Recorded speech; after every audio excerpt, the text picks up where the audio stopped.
Ano po ang gusto niyong maging? Ano po ang gusto niyong makamit o marating? Napag-isipan niyo na po bang mabuti ito? At sa palagay ko ang mas magandang tanong ay, napagdasal niyo na po ba ito? Sumayin niyo po ang Panginoon. At sumaiyo Ang rin. mabuting balita po ng Panginoon ayon kay San Mateo. Papuri sa iyo, Panginoon.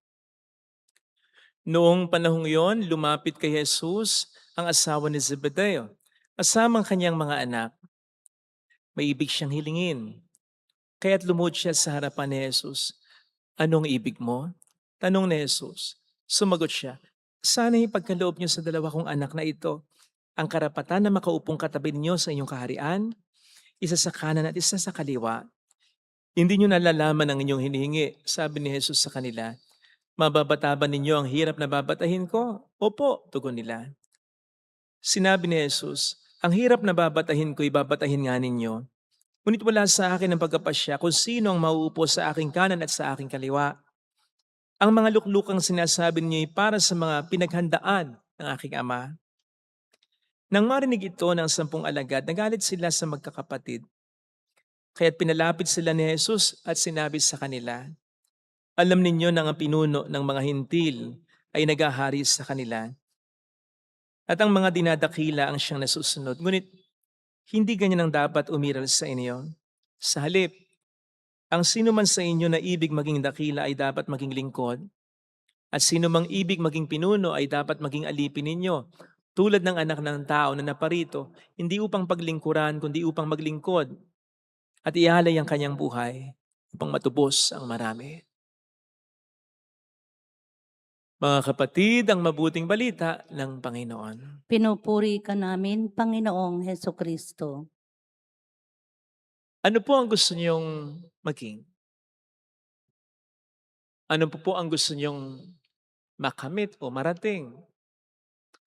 Napag-isipan niyo na po bang mabuti ito? At sa palagay ko ang mas magandang tanong ay, napagdasal niyo na po ba ito? Sapagkat hindi po sapat na gusto lang natin ang ating ambisyon. Dapat at better kung ito ay gusto rin para sa atin ng Panginoon. Yan po ang ipinapakita sa atin ni Santiago ngayon. Narinig po natin ang ambisyon ni Santiago noong una at ng kapatid niya, ang makaupo sa tabi ni Kristo, isa sa kaliwa, isa sa kanan. Ang ibig sabihin ay kapag si Kristo ay naghahari na sa mundong ito, kapag may kahari na o at least ay may pinamumunuan na, sa makatuwid gusto nilang maambunan ng kapangyarihan niya. Actually ay gusto rin naman ng ibang mga alagad, naunahan lamang nila sa pamamagitan pa ng kanilang sariling ina. Notice how Jesus made them realize na hindi tama ang ambisyon nila, and therefore pati ang kadakilaan na hinahangad nila. Ang paghahari nga naman ni Kristo ay hindi katulad ng paghahari ng mga tao sa mundong ito na pinaglilingkuran. So, iba rin ang kadakilaan para sa Kanya. Hindi ito sa pagiging una, hindi ito sa pagiging makapangyarihan na pinaglilingkuran ng iba, kundi sa pagiging huli at sa paglilingkod sa iba. Lalong-lalo na sa mga nangangailangan, to the extent na kaya pa niyang ibigay pati buhay niya. And certainly, hindi man sila agad sumunod o hindi man nila agad naunawaan ito, ay nakinig naman sila. Makikita po yan sa mga naging paglilingkod ng mga alagad. Katulad po ni Santiago, na unang nag-alay ng kanyang buhay kay Kristo. Kaya naman ngayon siya ay ating pinararangalan sa napakagandang paraan kaisa ng mga banal sa kalangitan na pwedeng hindi nangyari kung ipinagpilitan niya pa rin ang ambisyon niya. Kaya sana matuto tayo sa Kanya. May kasabihan po kasi tayo o expression na hindi naman masamang mangarap. Pero syempre, depende pa rin sa pangarap. May pangarap po kasi na para yumaman lang, para maging maganda lang ang buhay, para maging pasarap lang sa buhay balang araw. O may pangarap po kasi na para makapaghiganti lang, para makapagyabang lang, para may mapatunayan yan lang. Hindi po maganda yan. In a sense na matupad man po yan kung ating ipagpipilitan, hindi naman po tayo siguradong magiging masaya ng totohanan. We will still feel wanting and empty in the end. And that feeling will never end.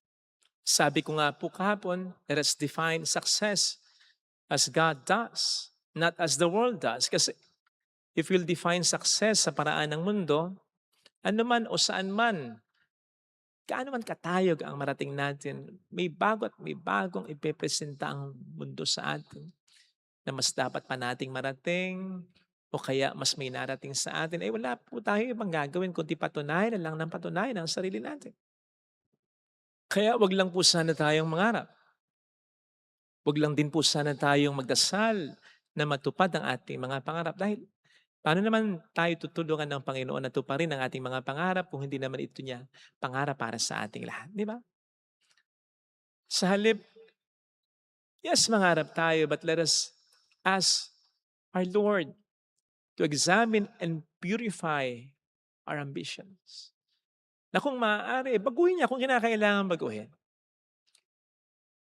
Upang ang pangarap natin ay maging pangarap din niya para sa atin. Sa gayon, mas makakasigurado tayo na tutulungan niya tayo. Mas magiging malakas ang ating loob, mas magiging payapa ang ating isipan, mas magkakaroon tayo ng kumpiyansa na ang pangarap na ito ay matutupad talaga. Basta, tulad ni Santiago, maging mapagkumbaba lang tayong makinig sa kung ano ang sabihin niya sa atin. So much so na kahit pabaguhin niya ang ating plano ay pumayag tayo. Sapagkat lagi naman siyang mayroong mas magandang plano. Ito po sana ang hiling nating biyaya sa banal na pagdiriwang na ito. Ilagay natin sa ating kanang kamay sa tapat ng ating puso.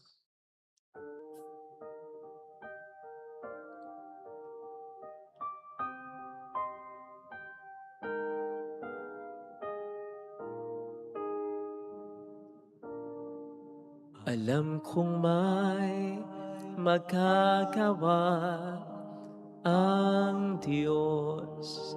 Alam kong may magagawa ang Diyos. Walang imposible sa Kanya. Kung ako'y magtatapat, sa Kanya'y maglilingkod, alam kong may magagawa ang Diyos.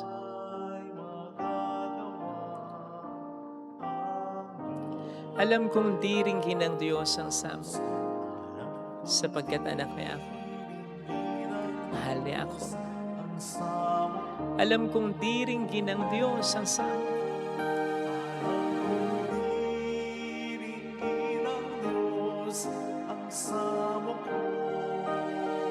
Kung ako'y magtatapat, sa Kanya'y maglilingkod, alam kong di ringgin ng Diyos ang samo ko. Pumikit tayo. Panginoon, siyempre hindi naman po ako haharap sa inyo na may pangit akong plano. Pero kung minsan, ang magandang plano ay nagiging pangit din kung meron kang mas magandang plano para sa amin.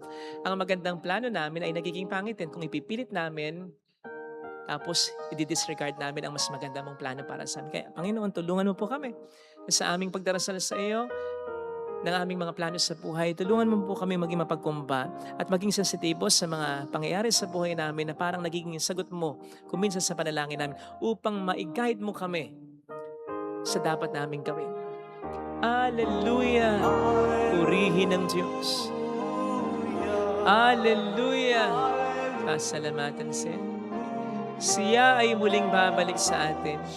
Hindi niya tayo iiwan. Hindi niya tayo pababayaan.